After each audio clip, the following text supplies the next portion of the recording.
O Senhor é meu pastor e nada me faltará. Certamente você já ouviu esse trecho do Salmo 23 diversas vezes, e já falou também. Mas você já parou para pensar como Deus está agindo em sua vida? Uma das histórias mais encantadoras da Bíblia é a de Davi e Abigail. Ela, então casado com Nabal. E Davi e seus homens estavam fugindo de Saul. No deserto, Davi e seus homens encontraram os pastores e os animais do rico Nabal. Na primeira oportunidade, Nabal, que era um tolo, egoísta e mesquinho, zombou de Davi e de seus homens, deixando muito claro que o considerava insignificante. Davi sentiu-se ferido e humilhado. Nabal era incapaz de ouvir sobre quem se tratava, ele seguia míope. Então os servos de Nabal resolveram procurar por Abigail para esclarecer o mal-entendido. E não havia escolha melhor, por se tratar de uma mulher inteligente e prudente.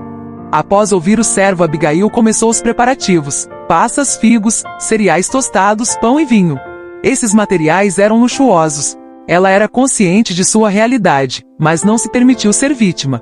Porque dentro dela havia algo: o Senhor é meu pastor. E no momento que Davi e seus homens marchavam para buscar vingança para aqueles insultos, ela assumiu a responsabilidade e saiu a caminho para encontrar Davi.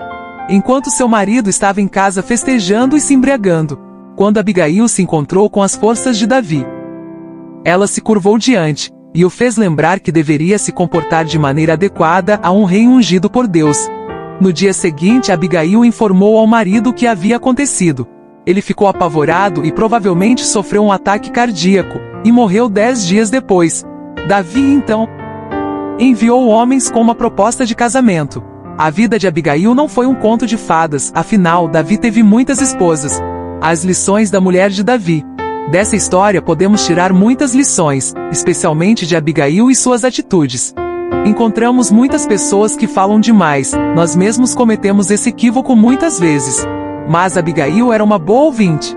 E não há como ser ponderado sem dar ouvidos para que as outras pessoas coloquem seus pontos de vista e suas angústias diante das situações. Diferentemente de Davi, que reagiu com raiva e exagero ao ataque sofrido, Abigail tinha ao seu lado um marido tolo, e diante dessa dificuldade ela buscava silenciosamente a solução apropriada para os problemas, não aceitava a tolice, mas não revidava. Ela era superior àquele homem infeliz. Ainda que aquela situação pudesse ser encarada por Abigail como uma chance de se livrar desse marido, ela não foi contra os seus princípios e defendeu sua casa, e abriu os olhos de Davi. Nesse momento, reflita. Você intercede por quem precisa de ajuda, mesmo quando precisa colocar os próprios interesses de lado? Abigail se via como um instrumento de Deus para fazer o bem, logo o maior pastor de todos.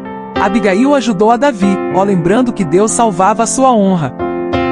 E sabedoria pode estar presente em qualquer situação, não é uma simples teoria, é aplicável de modo prático. Mas quando nos rendemos a Deus, Davi, o Senhor é meu pastor. Davi nos ensina a confiar e descansar. E não há nada mais gratificante que isso. É libertador ter um ponto de luz e salvação. Assim é possível viver como se os problemas não existissem, ponto. E assim devemos escolher viver, como Davi, confiando que os problemas são passageiros e renovando a nossa fé e a nossa esperança. Porque Deus está guiando você para o melhor caminho. A sua parte deve ser seguir por esse caminho indicado, ou não colherá o que Deus preparou para você. Devemos relembrar sempre: o Senhor é meu pastor, e nada me faltará. Já Davi teve a nobreza de reconhecer o seu erro, e observou nas palavras de Abigail a operação de Deus. E foi grato por isso, mesmo que a sua vida não seja um conto de fadas, as situações têm um princípio, mesmo que não façam sentido. Porque Deus sabe o que faz. Ele é o maior pastor de todos. Agora faça algo por seu semelhante e compartilhe essa mensagem para que um enorme número de pessoas possa vivenciar o que você também pode.